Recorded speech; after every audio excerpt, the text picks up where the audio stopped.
So I don't think that tells us enough for them to go up against CJ. Now, going into CJ, I feel like you might initially want to just talk about Lulu a lot, but more than likely he's going to be banned, so I feel like we shouldn't even address that pick just because no team's going to let the other one have it. Seeing how Lustboy was successful at it, and now it's not just a pick for Dyrus or Bjergsen wouldn't take that, but Lustboy's success on it, going for a more kiting-oriented champion that can protect his team and really save Wild Turtle's skin. Yeah, I'm really curious going into this one because we did see that very specific plan, I feel, for WE. It looked like they really had a great early game strategy. And what did they have prepared for CJ Entus? Now, CJ Entus did play the Juggernaut composition. It could be dangerous to play such a late game comp against TSM, who did show that they could snowball quickly enough in that last game in order to make it work. And CJ, they do play that very defensive style. Coco doesn't have the biggest champion pool. And as far as the Korean teams at this tournament, obviously GE the big favorite, but CJ is a beatable team. So I don't think it's out of the realm of possibility for TSM to take this one. Yeah, two thoughts on my mind. TSM had a very clear game strategy decision for World Elite, and that was actually very impressive considering their last week's performance in the NALCS, where they didn't look as confident, as prepared, as strategically aware. Also on the same token, Bjergsen looked fantastic, as he traditionally always does. If Bjergsen can make similar plays and find a 1v1 kill onto Coco, which will be more difficult, it is a good way for them to start because he wants to wear the carry pants. Now, well, something that we may not know is that we actually had the chance to talk to TSM, and they felt more confident playing against CJ than versus World Elite themselves. Now, this is a matchup that they both have a long history because of Lustboy being on CJ before, and because Locodoco, I believe he was on Frost, which was also a part of the organization. So they have a lot of connection with these players, having played with them many times before. So they got a lot to prove to them, being like, yeah, you know what? Like, a lot of years have gone by, but we've improved, and we'll have to see if they actually have. Yeah, and you know, for me, looking at this from CJ's perspective, when we think about CJ's play style, I would say TSM is closest in terms of Korean teams to SK Telecom in terms of how they play. And we have seen CJ take resounding wins against SKT, mostly due to Ambition camping the mid lane for Coco. And that resulted in Coco snowballing really hard off of Faker and actually taking that game pretty convincingly. So for me, this is a really interesting matchup on paper because we have these two teams that are very focused in terms of jungle mid, right in that mid lane and getting rolling early. And something just to take note from the previous game, TSM executed a great strategy to control Spirit. It was partially allowed by the fact there was a flash teleport mid laner, so that threat was somewhat lowered, but there was a lot of deep vision, a lot of jungle invades from both Santrin and Lustboy. So if they are focusing junglers and they use that practice to a similar style or slightly different against Ambition, it could play into their favor. Well, also even Dyrus getting wards down in the top side jungle was really a very good team-wide effort from them to control the jungler. Yeah, we could see that. I don't think we're going to see that same level of wave pressure in this particular game. That was caused by the double teleports being chosen by WE and kind of these more scaling champions. Of course, CJ does like to sometimes go with some of these more scaling compositions. So is Ezreal mid the best choice in this particular game? I'm not so convinced. No, I think that they probably should go for a Victor again, just because a champion offers you a lot more wave clear, on top of the fact that in the previous game we saw World Elite, sure they had a Jarvan, sure Jarvan's a great ganker, but with the Diana, you're really gutting your ability to help the mid lane out in the early game, and it would be the reverse. Well, picking the Ezreal, you're really not allowing yourself to pick on one lane, which we have seen CJ have a lot of success in focusing the mid lane, and having a mismatch in terms of what the two champions from the jungle and the mid lane want to do is something that's really important to finding the strategy. It's not something that I expect CJ to do, as we saw in the last game they had Ezreal and Italy. Obviously, they don't care about the ganking mid lane at all and just going to farm it out. So either they're going to go with full-on ganking on the mid lane or just completely ignoring it. I think they both might have the same strategy of going for that mid lane and just making sure they gank that. But then in the top lane, Shy versus Dyrus, if the last game was kind of a mismatch for Dyrus in the top lane, this is kind of the same. They play kind of the same champions and the same kind of style. Even though we saw Dyrus on that cannon the game before, I don't think it necessarily might be strong enough if they play it versus CJ. Yeah, they're really good at kiting. I don't really think Kennan's going to be a very good option for them here. And I think one of the things to be considering too is that Shy is very good at carrying out of the top lane, even on utility champions. Something that we haven't yet seen, of course only one game in this tournament, has been Shy's Mundo. This is a champion, he's pretty much the only guy in Korea who gets Mundo banned against him. He is an insane backline threat. And one of the matchups that we have to look at in team fights is Shy versus Wild Turtle. Wild Turtle, a player that can get too aggressive in team fights, that can flash forward, that can be caught out of position. And Shy is the top laner to abuse that because he will be on you on a tank in a heartbeat, and you will not get away from him. This is a match where I'm not so sure if the Janna is going to be banned or first pick, because both of these supports have Janna as their top pick, and in the team comps that they go with really rely on that peel, like the Namis, the Lulus, the Jannas, and I wouldn't be surprised to see a team really prioritize perhaps the Thresh or the Nami in an early rotation just to negate the other one from having it. Yeah, and to go back as well to discussing Wild Turtle versus Shy and the theory that comes out, that previous game, there was a bit of an evolution in TSM's team fights. They weren't necessarily going, all in, all over the time. We didn't see big mistakes. Yes, again, scaling tanks, etc., etc. But I think it was a good performance. For TSM, the early game is going to be so important. If Wild Turtle and Last Boy don't get off to an even start or don't get comfortable and settled in, then I think they revert back to their old ways. But if they've been practicing, if they've been scrimming and they can play with a slightly more open mind in terms of their gameplay and strategy, it can work out in their favor. Yeah, that'll be very interesting to see, because for me, the bottom lane early and maybe even later just comes down to how good the supports will be versus each other in that 2 versus 2, because Space has been doing well as of late, better as of late, but we know that Wild Turtle sometimes does some risky plays as well. Now, you mentioned the early game, Quickshot, and from the games that we've seen in this tournament so far, I feel like the early game has been heavily dictated by the jungle picks, specifically as to which teams are setting themselves up to either really camp a lane or just to farm. And the only 2 junglers that we see being really successful at doing that have been the Nidalee and the Rek'Sai. And to be honest, Jarvan's just really been very lackluster as of late. He's very low in the jungle, has to go back, and does not offer the same almost cheese potential that we saw in him before. So I got a question to follow that up. We've seen how important jungle picks are on this patch. It is 5.4, Jarvan's taken a hit. Hence, I think some of the lackluster performances, you can't only pin it to that. But with so many priority champions to think about, to consider, do you ban away anything from Bjergsen? What junglers are worth banning away? Lulu's going to get taken away by somebody. There is so many priorities in actually so many lanes. You've already forgotten about top lane. What do you want to get rid of from Shy? Is anything from Dyrus scary? Arguably, probably not. But there are so many options. Where do the teams focus? Because if it's dictated by jungle, then it may open up something for the Bjergsen, for the Lust Boy, for Madlife. I guess I'm not so convinced that we may see a lot of these jungle bans, because especially I think the key that's going to maybe prevent this, unless both teams go all in on the jungle bans, like totally all in, is that now for the first time we know Ambition will play Nidalee in the jungle. And so there is a little bit more flexibility, especially Ambition, who has performed very well on Lee Sin.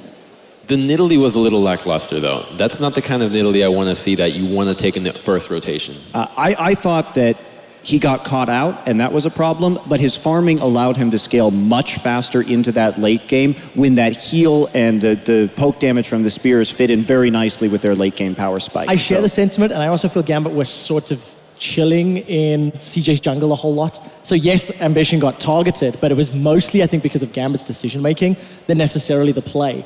And well, there was a 60-70 CS disparity at 25-30 minutes. Yeah. That is a massive amount of farming from the very relatively low pressure Lee Sin that Diamond was playing. Now here's some food for thought. The sides have been determined, and the TSM is going to be the blue side, which means that more than likely CJ will have to find themselves banning the Lulu and perhaps banning the Janna right off the get-go, which opens up TSM for getting that Rek'Sai pick or getting that Nidalee, perhaps the Lee Sin. I'd rather see that over the Nidalee, just because I like Centaurion better on the lead than his Nidalee play within the LCS. We will see. We talked a lot about the early game, but the thing that has been very important for both Korean teams, and especially for CJ Entus as well, is the fact that they can play the late game team fights so crisp. How crisp can TSM play them, you think? Can they match up versus CJ Entus? No? That's really where you don't want to go versus CJ. Okay. That's really playing right into their hands, and I feel that TSM needs to rely more on their individual playmaking ability and controlling the tempo of the game early, where CJ has proved the least comfortable, because Shy is likely going to be there in the late game on a hyper tank, and that's, no, don't want that. No. Do you think by that notion that perhaps CJ would have to ban the Zed, seeing as how, TSM, not the best team fighter compared to CJ, get rid of the Zed. He's shown many times that he's very good at this champion, has multiple instances of getting solo kills. Get rid of it, force Bjergsen on an Ahri, perhaps on a Xerath, and really force him to group with his team at all times, and therefore get the edge in the team fights. Yeah, quite possibly. And we may see Bjergsen try and play Victor here as well, although I think that having escapes, given these two teams' tendencies, is going to be perhaps very important in the mid lane, because we should see probably a lot of action right there. And playing an immobile champion like Victor may be your undoing in the laning phase. Well, we will see picks and bans will come up in just a bit, but first we got to meet the teams once again, so take it away, Chobra. Very excited for this next matchup, the winner's match of Group B. It's time to determine our second semifinalist for the entire weekend here in Katowice.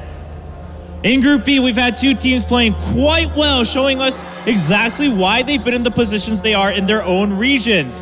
We have the second seed from Korea in that first round of the spring season, and the current first seed from North America.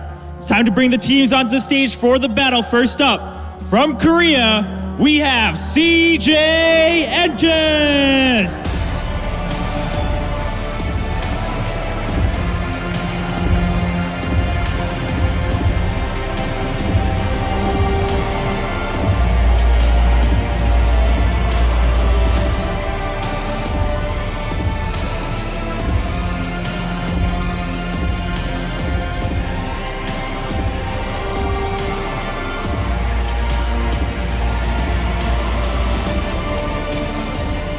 And their opponents, hailing from North America. We had to say goodbye to one NA team today, but will the second one be able to secure a spot in that playoffs right away with a 2-0 score?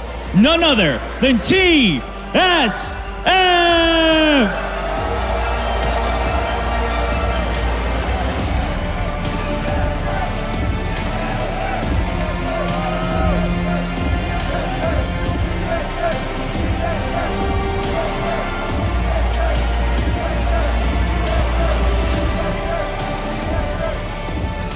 I don't want to keep any of you guys waiting, so let's jump right back to the expert desk to prepare for the picks and bans.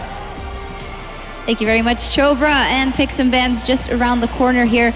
Priority, TSM is on blue. What does that change for them? What are the must bans, Crumbs? For the blue side, I feel like, as I mentioned before, perhaps the jungle bans and go for an early jungle pick, go for a power pick of the Rex side, perhaps a Lee Sin, or just target out the support and go for an early support pick.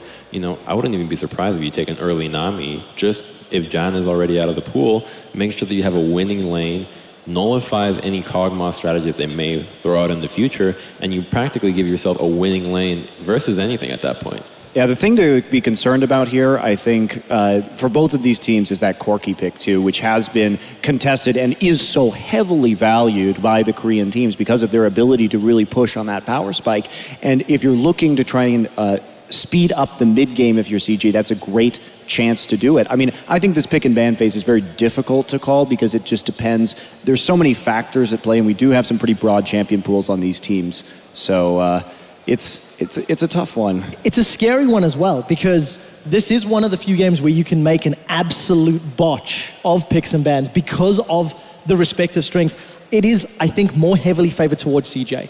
I think, yes, TSM have a relatively wide champion pool, but the effectiveness sharply dips after you've gone past the primary, maybe the secondary picks. Whereas on CJ, I think they have a lot more tools to work with in multiple lanes. So with that in mind, there is emphasis for TSM to make the right first pick and to maybe get a little bit lucky with what CJ decides to prioritize. Yeah, it has been strange to me that since we've had the coaches actually behind us, behind the teams in LCS, and now of course it's been in IEM times before, that teams have more, maybe messed up, maybe a lot of voices could be ready for them, but we'll see. Well, CJ notably doesn't have their primary strategy coach here, so that may be coming into play as well. I know CJ was saying that they felt confident even though they were losing this very important member of their support staff for this event, but we'll see if that may come into play here in the picks. Now, I actually think that we're kind of assuming that Lulu's going to be out of the champion pool, and seeing the the picks that we've seen in the top lane from Dyrus and Shy,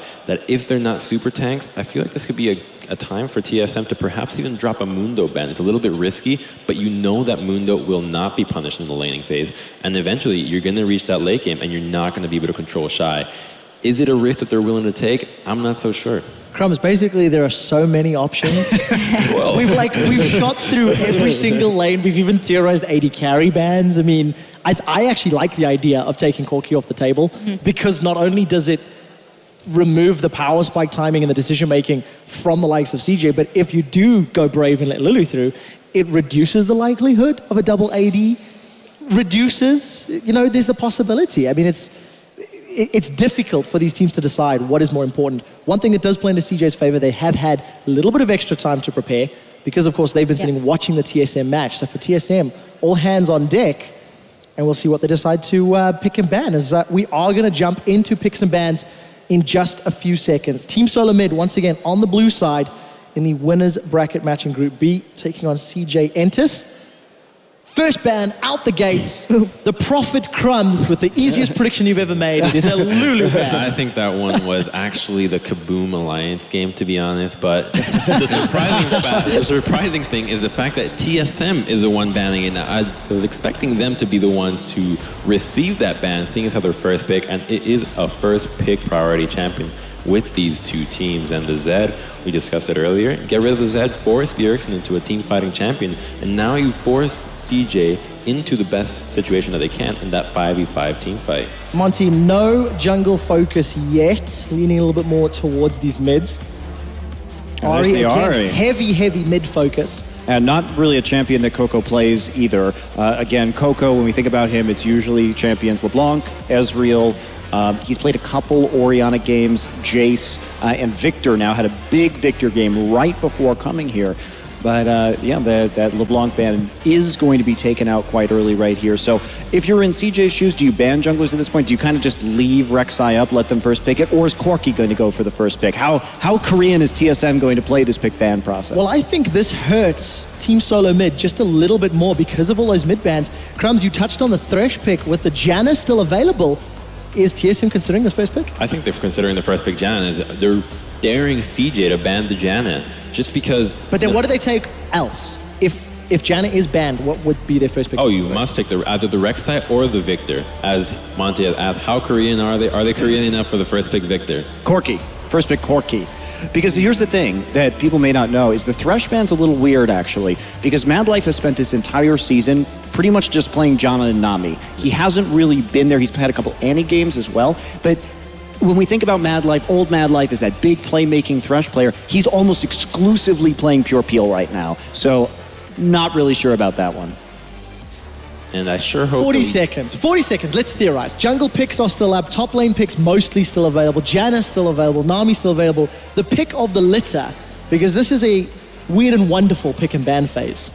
Crumbs, what would be the right choice in your mind? I think that they should probably focus on taking a really strong mid laner. Now, hovering over the Ezreal, I think that might be a good pick, but you'd have to immediately commit to the Ezreal mid lane, and it really shows your hand. I think the Victor pick is actually a much better choice. No, I think taking Ezreal first, because the response will be the Corki pick, because if you try and run double AD where you have no magic damage out of your AD carry, you run a huge risk of being very heavily itemized against. So the Maokai is in fact going to be the first champion in this draft. That surprises me. But on the same token, there are so many priority picks. Somebody's going to get Rek'Sai, somebody's going to get Nidalee. Somebody's going to get Janna, somebody's going to get Nami. So I don't know. Mundo's still up for Shy if he wants to go that route, depending how the rest of these picks play out. I mean, he very much so can, because you now have a decent physical damage jungler that is not going to fall off in terms of damage and will be able to solo out many champions depending on the build. So the Rek'Sai, you know, it's such a powerful pick, and we have seen Rek'Sai just completely dominate games because when she gets ahead and can get those tunnels in your own in the enemy's jungle, then she's just at every step of the way there, and it becomes incredibly easy to snowball on her and very hard to shut her down. Also, this gives CJ that mid-game power spike on the Corki, where they're not going to have to play as reserved as they did with that Kog'Maw composition earlier in the day, and it puts TSM in a rough situation, because when Corki is picked early, there's always the threat of that Ezreal for the double AD. You can run it with tanks, you can run it with many, many things, and it's all about that mixed damage. So coming in right here, unless TSM wants to try and take it away and put Turtle on it, which usually isn't ideal. He's a better mid laner, I feel, than an AD carry these days, unless you've got a really good flex plan with him. And there's going to be the Annie for the hard engage. So just tons of engage already for TSM. Now, actually, I think that I wouldn't be surprised by the Janna pick here from CJ, just because they're so comfortable with it. But seeing as how Wild Turtle's most played AD carry has been the Sivir, and you're going with a very hard engaged composition from the get-go, you know, you can hit one target with a lot of CC, the Annie, the Maokai, the long-range Nidalee Spear, getting that Sivir up there, which will have a favorable laning phase against the Corki, because Spell Shield, the Phosphorus Bomb, and now all of a sudden you find yourself pushing into the CJ tower in the bottom lane, and you take that advantage in terms of the tower pushing. So theorizing a potential Sivir for Wild Turtle, what does Bjergsen decide to play then in the mid lane? Some options for him to run through. Orianna, if they want to go the team fight comp, and with a couple seconds left on the clock here, CG Entus will most likely lock in this Dr. Mundo and the Leona. So hard engage out of both supports, throwing every prediction we made for disengaged supports out the window. I gotta show off a little with that Mundo pick, to be honest, because right off the bat you see, oh, is that gonna be a Sivir? But it's gonna be 3 heavy magic champions from TSM, and now the Mundo is gonna get unkillable in the late game. You have a ticking time bomb where you're not gonna kill the Mundo. Yep. You just don't have the damage for it. And by forcing the Sivir pick, all of a sudden you no longer have a hyper carry to be able to dish out enough damage to kill the Mundo. So I really would have rather seen the Mundo ban than the Thresh ban here. And also, Sivir is such a short-range AD carry. This is very good for space. You're either going to have to use on the hunt defensively, or you're going to maybe just get run over by this Mundo. I also like the Leona pick. Mundo kind of weak at primary engage. That's why you have the Leona in there. Plus, you get the Corki Leona lane, which is extremely strong. And I wonder a little bit if this is there is that rivalry between Mad Life and Lustboy coming into the play. We may see a pretty bloody bottom lane. I sincerely hope so, especially with the champions locked in. We talked about how Korean is TSM feeling. They have locked in that Victor with Sivir to round out the team comp. Crumbs, you touched on how it's a very heavy engage. There's a lot of mobility. There's a lot of options for TSM. I think the Ezreal pick is the better pick here, just because itemizing that heavily into AP would be dangerous, and also he has that mobility to deal with any kind of ganks that hit him early, and it's one of Coco's best champions, so I'd be a bit surprised by the Xerath. I mean, I think that the problem with the Ezreal, though, is that you find yourself in a low wave clear situation. True. And you know that your Mundo is already the key to winning this game. Your Mundo gets tanky enough to be able to walk by everything, get enough wave clear, survive any grouping from TSM, and just wait for Mundo to be unkillable. And then all of a sudden you find yourself, your Mundo's 1v5ing while you got your backline of the Xerath, of the Corki poking in. Anybody that gets caught out with a Leona Solar Flare is going to get popped instantly. So a lot of mixed timings on the CJ Entus team composition. Leona, Corki, Xerath going to do very well in the early to mid game. Mundo, of course, going to buy you some time in the late game. Team SoloMid playing slightly more TSM-esque team composition, and we'll see whether or not their grouping will be effective enough to run down CJ Entus. Yeah, very interesting composition. I'm excited to see this game. I just feel glad that I felt really adequate saying, okay, they're going to go with the Victor, the Sivir, the Mundo, and it all worked out. Yeah, we will see. We'll be on the Rift in just a couple of minutes right after this.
Welcome back, everyone, to the Intel Extreme Masters World Championship. My name is Joe Miller. Joining me for our final 2 games of the day is, of course, Doa and Deficio.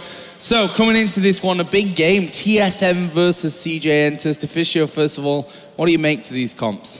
I really like the Leona pick coming in here for Mad Life. I think CJ were expecting the Victor to come in, and obviously Hard CC shut him down really effectively. And also Nidalee, a champion who can't really sit there and poke if you get suddenly engaged on by Leona. So I like that pickup.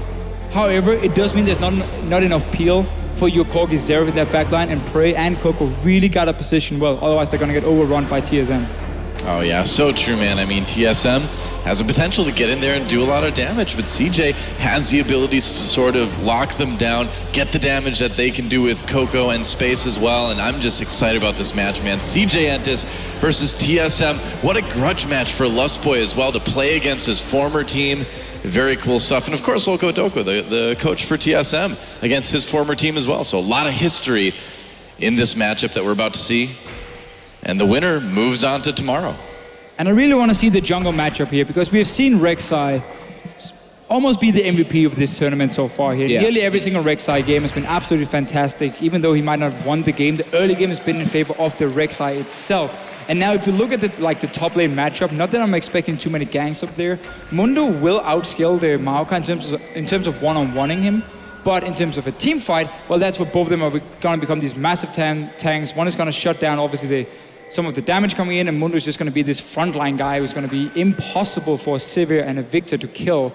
So it's going to be very exciting to see if we're going to get any ganks from Nidalee or Rek'Sai to really try to snowball one of your 2 tanks. Well, Shai's Mundo is really something else, too. I mean, he plays a Dr. Mundo that's kind of in a league of its own. I mean, this is a guy that in Korea this season has gotten multiple triple kills early on in the game with this champion. You do not want to fight Shai's Mundo near Dragon, so I think TSM is going to need to be really, really careful once that Mundo starts to leave the top lane. Yeah, and of course, only just going to get beefier and beefier, more annoying to get by as things go on. First few skill shots coming out here. Coco and Bjergsen landing one apiece, just showing that they mean business in this mid lane. And there is Shai helping out Ambition with the start to the Krugs up top. And not really a surprise with the lane swap here. Sivir has been one of the counter picks to Corgi in the laning phase. Leona is great into an Annie, but she wants a few levels before she can really start all-laning onto Lost Boys. So no real surprise in terms of the lane swap. And for now, the top laners are running around with their junglers. Nobody's sitting in the lane yet. CJ, they want to stop this blue buff. Yeah, Mad Life coming down. Here comes Ambition and Shai as well. Can they possibly do it? Blue getting low. Mad Life getting in there with the autos, with those Sunlight procs. Blue buff does get taken by Santorin, but Dyrus on the run as well. CJ looks like they'll have to let them go. Flash is used by both top and junglers for TSM. So even though CJ didn't get the blue buff, that's definitely a win. Yeah, 2 summoners blown here. We see why teams normally don't start the buff on the side where the enemy dual lane has been sent and where your top lane is on his own, because you know there's going to be 4 guys on that side of the map. You've obviously seen the Sivir already sitting in the bottom lane, but Team SoloMid managed to get the blue buff. No flash on your Nidalee, however, kind of slows down your early game pressure. See Wild Turtle left though, all alone down bottom. And I say all alone, Lustboy's actually in the brush just to the top side of him there. Seeing if he can catch anyone coming down this bottom side through river. I don't think Mad Life's a person that will necessarily fall for that, although I've said things that have been proved totally incorrect just seconds after already today. I think right now Team SoloMid should go into the blue buff of CJ Entus here, because they saw there was no buffs on Ambition when he came down to stop the blue buff itself. And you have your bottom lane here on this side of the map, so you're going to be quickly 4 guys collapsing onto a jungler if they want to move in. It seems they are just going to play it safe, most likely because they used the flashes here early on. But a double buff Nidalee is going to stop a Rek'Sai any time of the day of getting that blue buff here, and they should deny it from Ambition now.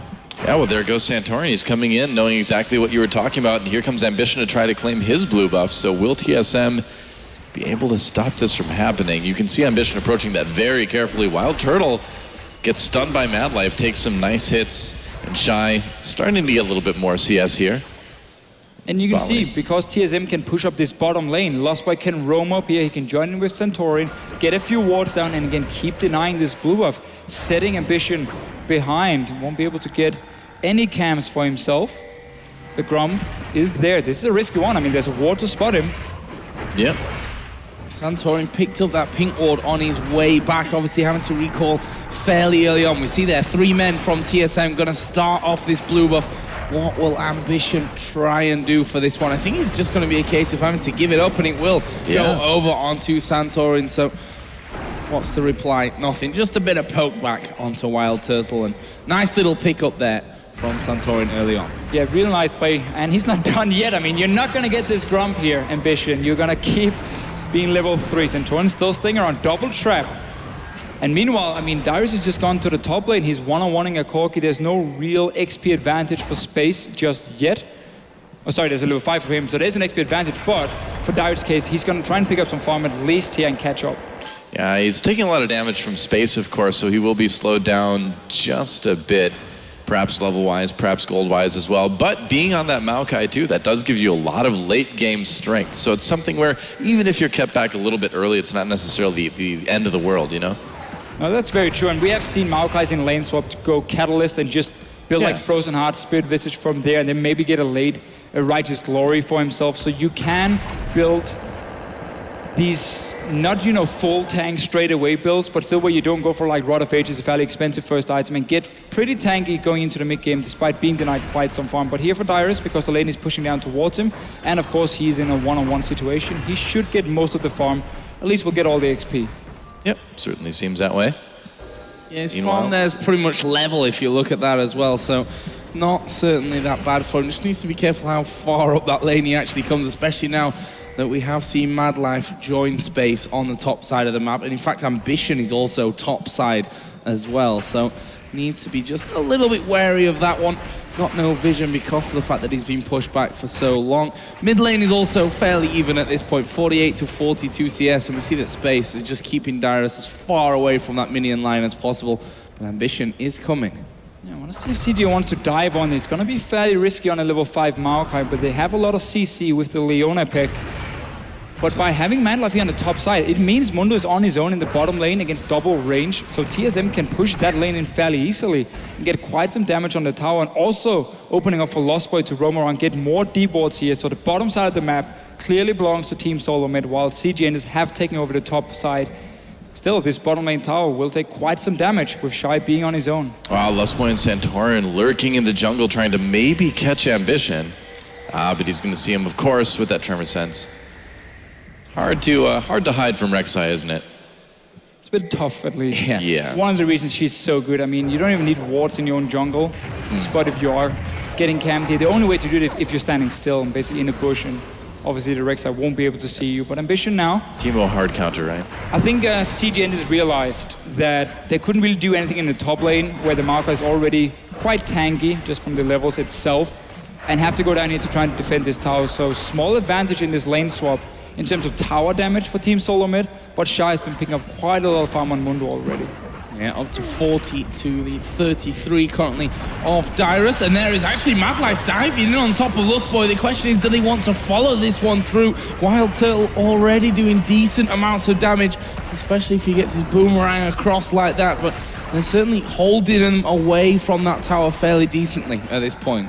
Yeah, I mean, if you look at this 3-on-3, there's certainly a lot more damage coming out of TSM overall right now as they continue to push this lane up.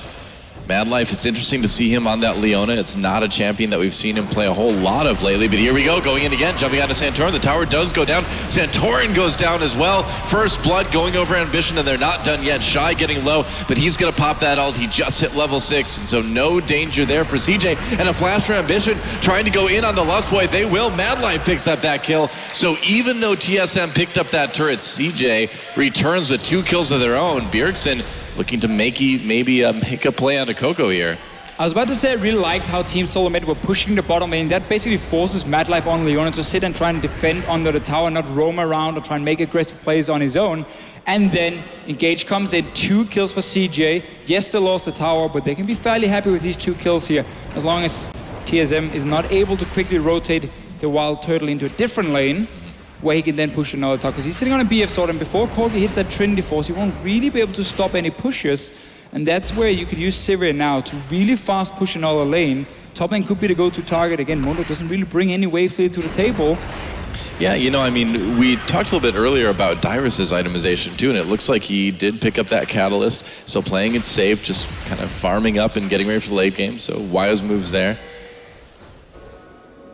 And we see as well that duo you were just mentioning from TSM, will they change things around now that tower's down? Actually, they won't, and Lustboy is going to face check there into space, and that is a lot of damage coming out with that Sheen already in position. Mad Life going to come across, but he misses the Zenith Blade onto Wild Turtle, and that should be the end of that one, at least for now. Maybe some tower damage though for CJ. And this is a big thing here for CJ, and it's because Space has been getting free XP and farm in this top lane. He's level 8 at the moment, so level 6 or now 7 of Wild Turtle, level 4 only for Lost Boy, so he's extremely strong just from levels, and that's why he can make up for this BF sword here on Wild Turtle and simply take a fantastic trade for him. Lost Boy obviously face checking. This should also mean that there won't be any dragon started right away from Team SoloMid, despite them getting that early tower, and instead fairly standard lanes, just 1 tower down and 2 kills for CJ. That's all we got in this lane swap here, and now a Corki, which is, well, who is very far ahead in terms of XP. You know, well, we've been seeing too, independent of all this, that Bjergsen's gotten a pretty huge CS lead over Coco in the mid lane. They've been left more or less alone, and that's allowed Bjergsen to use that upgraded E, but now he's getting jumped on by Mad Life and Ambition. Ult activated by Coco. Bjergsen manages to flash out, chasing CJ back now with that Chaos Storm. Oh, and the spear does a lot of damage for Xantorin, but Bjergsen getting out of that 1v3. Big escape there for TSM. Look at the setup though by CJ. They had placed the pink ward in the river after they got back to this bottom lane with the extremely strong Corki, so they knew they had a clear path from the bottom lane to the mid lane to set up this gank here, but nice reaction from Bjergsen.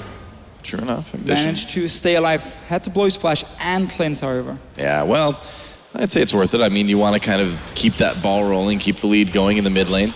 Picked up that Negatron cloak, so it looks like Bjergsen's going to go for that Abyssal Scepter as a first item, which is something that we've seen on Victor a few times.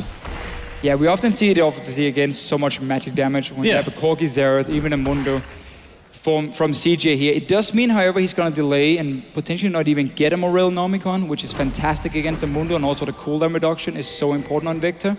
I want to see how he builds, because I've seen Abyssal Scepter into like Deathcap Void Staff, where you simply skip that Morel Nomicon, which you can debate, is it worth it, is it not? I mean, you're going to stay in the backline anyway, you have your cleanse against Leona here, so you should be able to dodge around the damage, and your job is now killing that Mundo with your AD carry, so that's where the Morel Nomicon will be very important later on, so let's see if Bjergsen wants to pick it up or not. There's that pink ward spotted out and removed. Similar will happen down on the back of the Dragon Pit, and are they going to go for this one? The funny thing is, Xantorin is currently recalling, so won't be anywhere close, and this is basically a free dragon for CJ. Yeah, TSM not having any trouble, or actually CJ rather having no trouble taking that dragon. And again, you know, I feel like this is an okay one for TSM to give up too, because we've seen in the past what CJ with this Mundo has been able to do. So yeah, I'd say better just kind of let that one go, let Bjergsen continue to sort of build up that lead in the mid lane. Yeah, you had no summoners on your Victor in the mid lane, so it would be fairly easy for Mad Life to target him with his ulti and just straight up engage onto Bjergsen and lock him down. And really this pressure on the bottom side of the map from CJ simply comes from taking space with all that free farm and XP, take him down to the bottom lane. He got level 9, so he got the max rank on his Q, and he's just been so strong that he's been giving them that lane control. We've seen ganks in the mid lane now, we've seen Dragon being taken as well. Nice setup and nice early game by CJ after this swap back from this swap.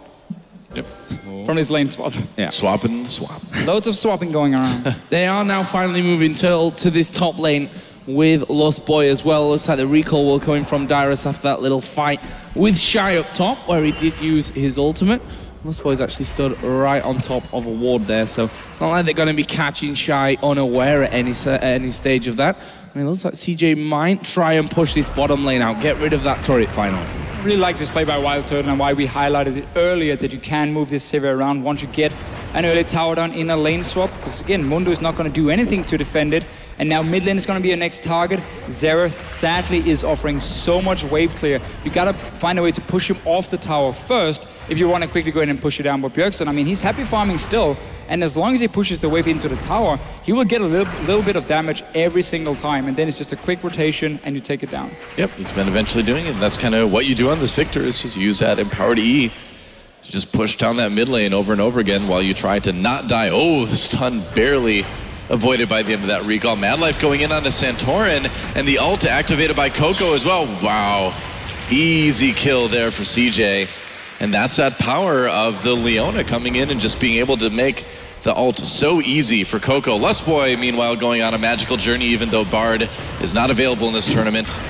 Not exactly the same type of magical journey. He's going to go down. Ambition backing up right now, trying to get out of this Wild Turtle Bjergsen gank. Coco defending with the damage, and here comes the teleport now for Dyrus. Gets there. Can he get onto Coco? Well, they force the flash. Here comes Madlife, though. He wants more. Flash is ready as well for him. Wow. Yeah, onto Dyrus. Oh, look at the damage coming back there. Wild Turtle will destroy him.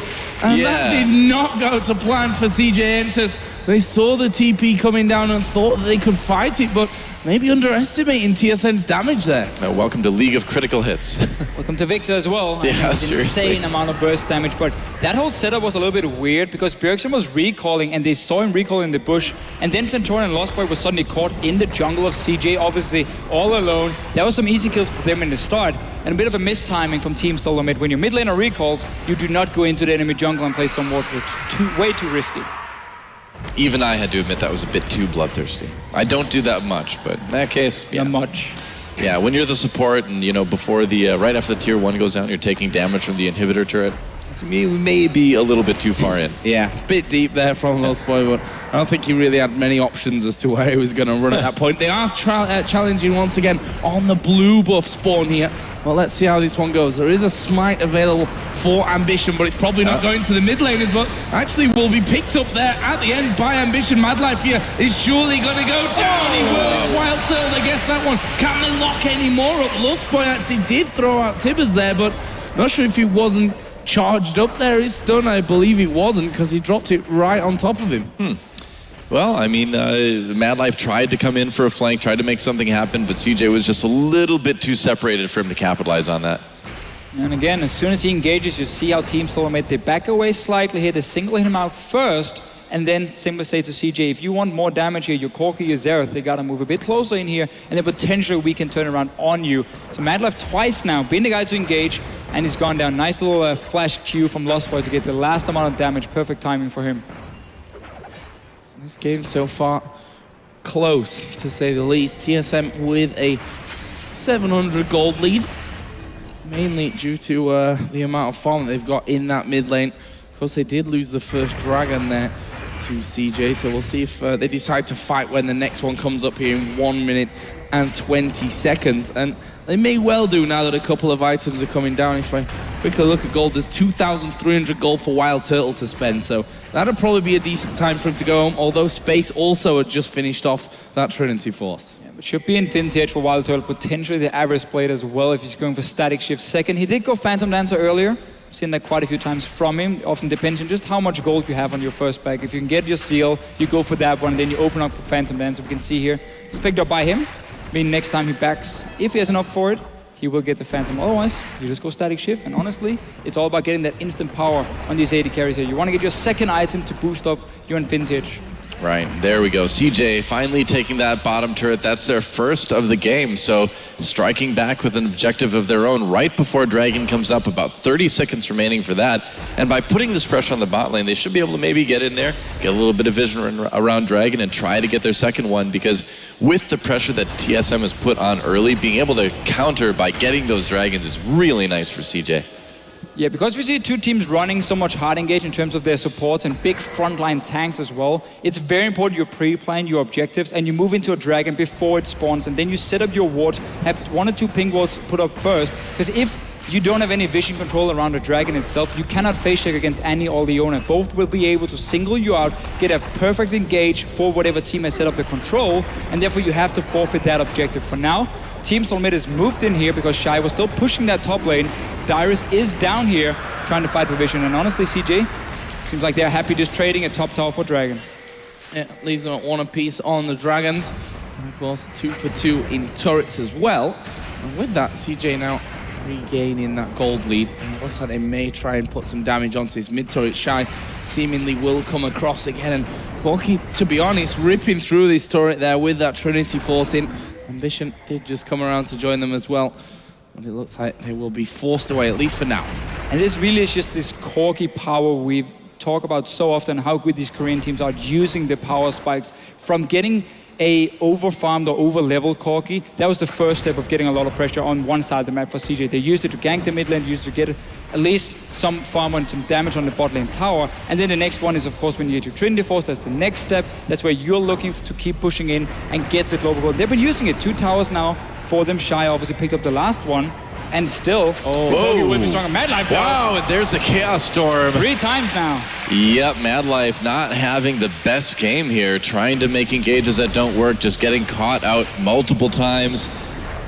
And, you know, Mad Life he's been better lately, but overall in Season 5, he's been very hit and miss, and they may lose a mid turret for this. Yeah, it was in actually a really tricky position there because he was like, do I wait for the gravity field or do I try and go through it? I think he actually thought he timed it right and went in just as he got stunned, so a little bit unlucky there as well, but nice bit of punishment, to be fair, from TSM. And there is Space just finding a little bit one far man, up. but he's got Dyrus chasing him in as well. Will Valkyrie, but there are 3 men chasing him down, and I don't see Space escaping that one. It is Wild Turtle that picks him up. He has got all 4 kills on TSM side of things. Question is that a problem for them? Can Wild Turtle carry them through this? I mean, it's tough to say. We've seen Wild Turtle in the past have some great games, but we've also seen him basically being caught out in the start of team fights and simply just blown up, and then suddenly the 4 kills would do nothing for Team SoloMid. So I think it's tough. Last game, Dora, you praised him a little bit, said his position was better compared to what we've seen before. If he can pull that off again, if he can dodge around the Zeref stun, the engage from Mad Life, then yes, it can be fantastic for Team SoloMid because it's going to be all about killing the 2 frontline tanks here. Yeah. Mundo for CJ, obviously the Maokai for Team SoloMid. So if you have a Fed 80 carry early on, that makes you that much stronger for the first few fights. Well, I think, you know, Corki is a lot easier to do that with than Sivir as well, too. So this is kind of the real test. And so far, you know, 4 kills, 0 deaths, not looking too bad. TSM able to get that lead in turrets as well. A very close game so far between these 2 teams. Yeah, interesting there that TSM once again were on time for that blue buff and once again actually stole it away there from CJ. So we'll see how that really affects Coco mainly. We'll see what he can come up with despite not having that blue buff available to him. That middle turret, let's not forget, is decently low on TSM's side of the map, but for now it doesn't look like there's too much pressure to get it down. Just to go back to your blue buff point here, I think it's super smart what Team SoloMid is doing because you know Zeref Corki has a fantastic mid-game group where you have so much poke damage and siege potential, and by denying that blue buff, you basically make it hard for Kogo to stay and keep landing damage in these sieges here, and therefore CJ are gonna split up instead and go back to just basically trying to apply pressure in every single lane. We just saw before here after Mad Life died, Space, he stayed in the bottom lane and pushed, and that's why Team SoloMid could just walk down from the mid lane and kill him. So both teams here have had times where one guy's recalling or dying, and the other ones don't really respect how many guys you can send down and kill them and punish them and just stay pushing. But we got this mid-game siege here. This tower is very, very low. It is indeed. Dyrus trying to defend with the ult, and they managed to clear the wave. Coco needing to be very careful there. They can jump on him so easily. Yeah, and he's got no real mana to work with in this scenario, which is very going back onto that blue buff point, which Bjergsen, of course, will be happy to have, and he just couldn't quite get close enough to that. And without Coco doing a bit of spamming onto the backside to clear them out, it might be dangerous. Dyrus is going to come behind him, still not finished off the tower. There is Dyrus moving in, and Tibbers goes down. Yeah, Solar Flare used by Mad Life, but didn't accomplish a whole lot. Mad Life trying to get in for a stun, but again, he's on his own. Ambition already on the run, Shy as well. Coco just trying to flee for his life. Dyrus flashes ahead to get that twisted advance. Another kill onto Mad Life. And look at this, Coco flashing out of the Baron pit. Baron is activated. Is TSM actually just going to go for this? Coco with not a lot of mana to poke, and yeah, I think TSM better to pull away from that one and stay safe. I mean, yeah, with Space and Mad Life out of the way, the temptation is there, but better safe than sorry, especially with Dragon up in a minute. Yeah, really love the setup here, though, by Team SoloMid. We had the push, the mid-game siege from CJ, teleport behind from Dyrus. We keep talking about the Zeref, how he's out of mana, he's barely going to offer anything. And also Space, he got caught out here, stuns onto him, nice CC and nice target selection from Team SoloMid, giving him a very nice goal lead of 1,000. Well, you were trying to work that out there. I was trying to look and say, okay, 1,000 here, and then we got the comms and how's it looking. Well, Math is difficult, man. When you're against a Corki, if you're ahead in the mid game, you're doing pretty good. Yeah, very true. I mean, we saw Space kind of hit that power spike, and they were able to get some turrets, but not a ton. And TSM just, it's really impressive how they're kind of being able to answer back everything. But to me, you know, one of the big stories this game so far is that Madlife just seems to be really, really off his game here on this Leona. We've said it before, it's a bit of a different pick than we've seen him on in recent history, and it's not working out very well. Ambition, a little bit bogged down by TSM here in the river, manages to tunnel his way out. There's a teleport coming in for Shy. They really don't want TSM to get this dragon. Very defensive teleport though behind from him just to join the fight. Yeah. Nobody really going too out on the dragon yet. Nobody started and they're both kind of standing. I mean, Team SoloMid have the mid lane now. They can push up the wave. You see Bjergsen do it already. Try and force CJ to move away from this dragon back up to defend. And we see they're just going to take the trade. You get the dragon, we take that mid tower instead. Yep. Well, Dyrus is still hanging around. There's a sapling jumping in, but it's going to be a little bit too slow for them. There's the inner turret going down. What will TSM do? They've got a beastie Mundo coming around the side, but Shy is pretty much the rest of his team on the other side of it. Now they are going to go for Shy. Can they finish him off here and get through the rest of the team? Madlife also going to be caught up. He will surely fall as Santorin jumps in. Ambition, the next target, he goes down as well. Surely, there we go. Finished off by Wild Turtle. Space will manage to escape off the side, but in the end it's a 3-for-1. TSM losing the support, taking that inner turret in trade for the dragon. Yeah, again, it's just a great setup here. They're making all the right decisions. Just see how they say, okay, we don't want to fight here around this dragon where you can sit and poke us with the Corki, with the Xerath. No, we just pushed the mid lane. We had the advantage, we were staying near it. And then suddenly you just engage when Coco wasn't near. Yep. And at the same time, no poke has been landed from CJ with their comp before the fight starts. And of course, TSM can then just jump onto them. Nice setup again. And Baron? Very good decisive fight. It does lead into this Baron. Coco can poke a little bit, but again, low on mana. Yet again, Baron getting low, and they do get it fairly easily. So TSM with the turret, with the team fight, with the Baron, suddenly jumping out to a 4,000 gold lead and really kind of taking a big edge now in this game. Just a great strategy, great shot calling. Yeah. Every time. Let's see it again. So again, no poke has been landed by CJ here. You see Coco, he's just here with his ulti. That's it. The rest is just a 5 versus 4. Team SoloMid chasing up, get 1 kill, get 2 kills. And again, you're healthy enough. You got the ulti from Bjergsen down. Such a good setup of saying we're not going to allow you to poke us, and we're not going to sit around an objective where we know, okay, who's going to start it? Okay, you got now 5-10 seconds to land, let's say, the rockets and the Q from a Xerath. No, it's not going to happen. We just take a mid tower and we hard engage on you. Yeah, it was a really good Tivers by Lustboy in that fight as well. And again, you know, we saw Madlife Solar Flare. Oops. Oh, Bjergsen.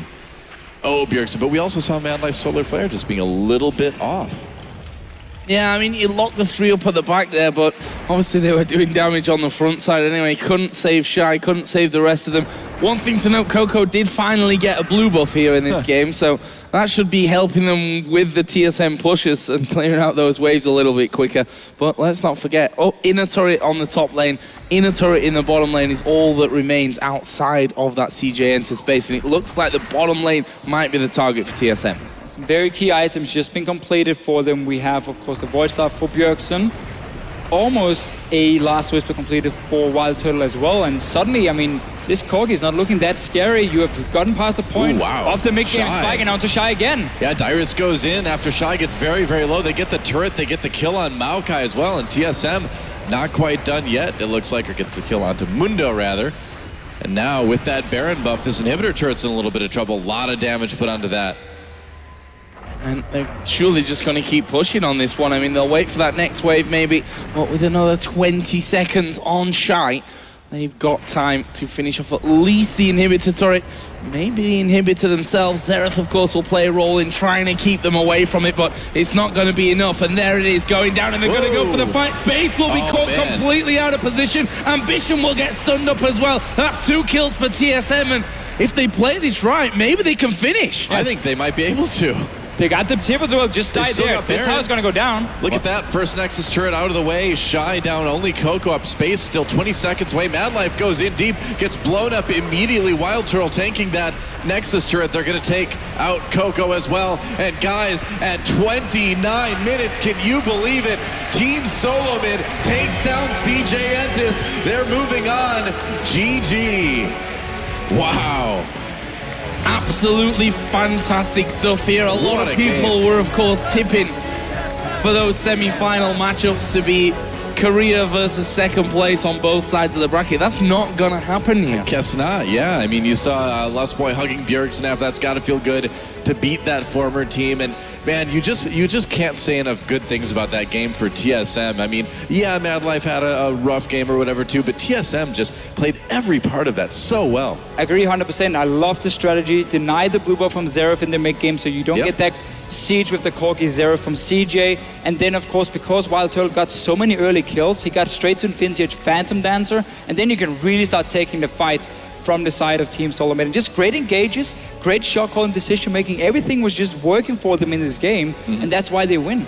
Well, first place out of the group for TSM, taking down CJ Entus, who of course still have a chance tomorrow where they'll face the winner of World Elite and Gambit. That game will be coming up next, but for now we're going to move over to the analyst desk to break down that TSM victory.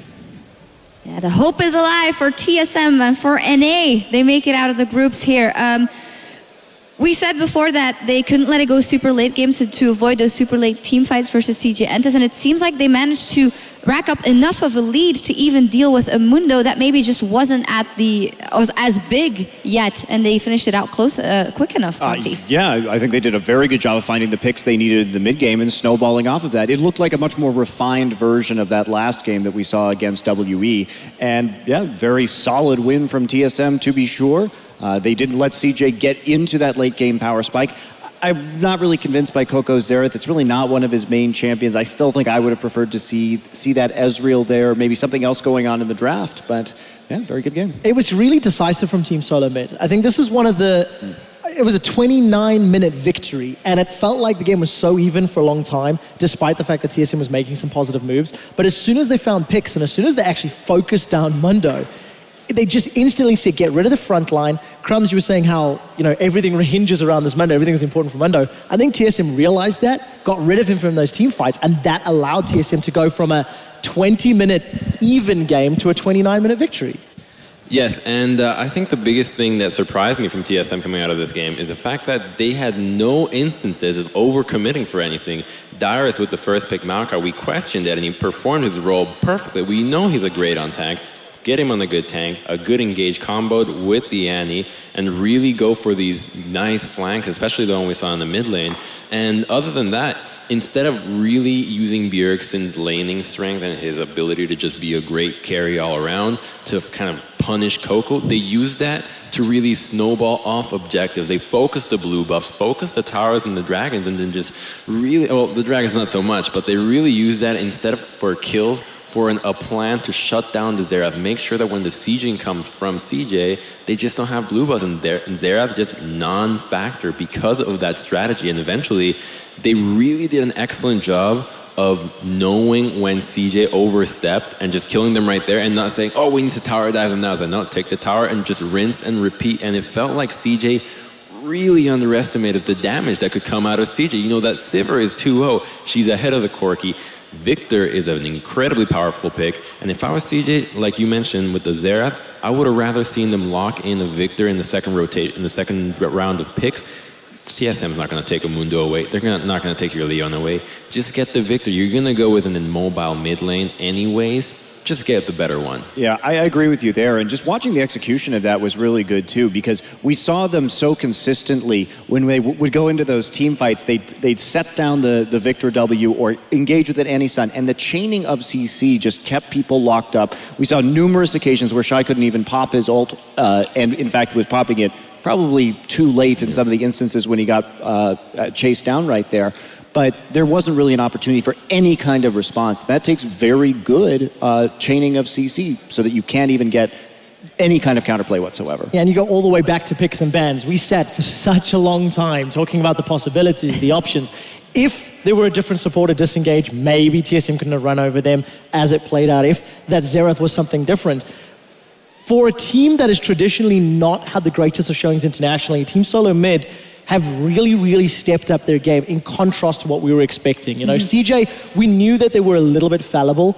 TSM, we didn't necessarily think they could perform to this level. So it's quite interesting to see the dynamic between the two of them. But I still think for CJ, different picks and bans could have maybe changed the outcome of the game, and it's going to be up to them to determine how they change going into the decided match tomorrow.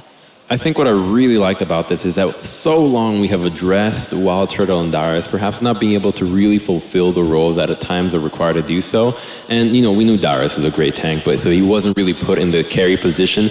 But Turtle really stood out in not being one to be caught out. He was never in the front lines, be like taking unnecessary poke. I mean, only one instance where he took a Xerath down and didn't spell shield it, but it didn't matter because the engage had already come out of TSM. Immediately recognizes it, flashes out, doesn't get caught, and this is how he needs to play. Play like this, and the success that they're going to have internationally will be a lot better. Yeah, and right here finding a win as well. And for now, we're actually going to hear from one of those guys. Dyrus is on stage with Chobra. Top laner of TSM, the first place team in Group B here with me on stage. Congratulations are definitely in order, going 2-0 in the group. But not just that, you guys have been doing very well in North America, coming in as that first seed, and now you've gone undefeated in the groups, also beating a Korean team. Is this TSM in your prime? Certainly, because we've built up a lot of experience over the years. We've played against teams like Samsung White, Samsung Blue, and we're slowly getting rid of our international fear of like not performing on stage. We're trying to learn faster, and there's a lot of things we still need to learn. Absolutely. Yeah, you guys have shown a great performance this time here in Katowice. Now, going right to the picks and bans, you guys did respectfully ban that Lulu away from CJ and just mainly Shy dominating in that top lane with that champion, but you left the Mundo open and he did pick it. And you guys also picked 4 AP champions, which most experts would say on paper is a little bit of a terror against Mundo. What was the plan there?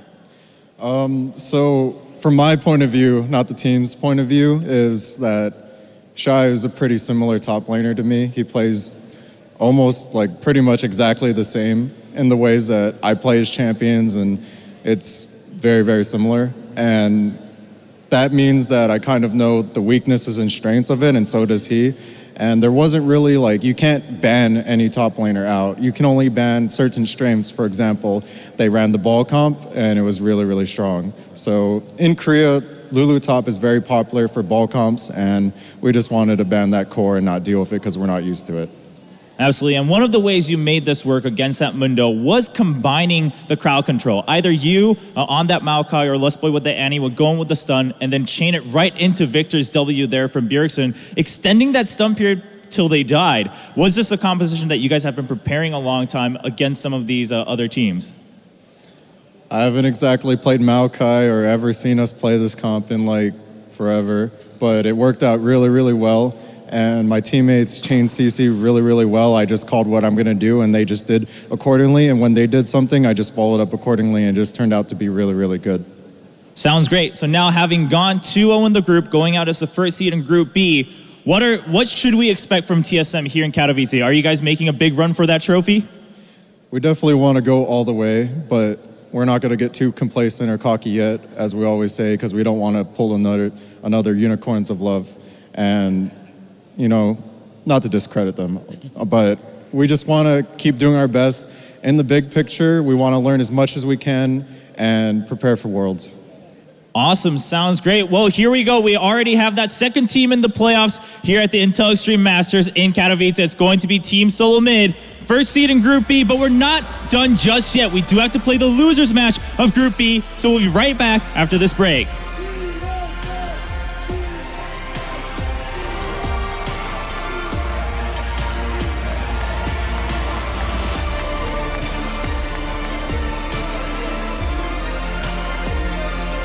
Come on!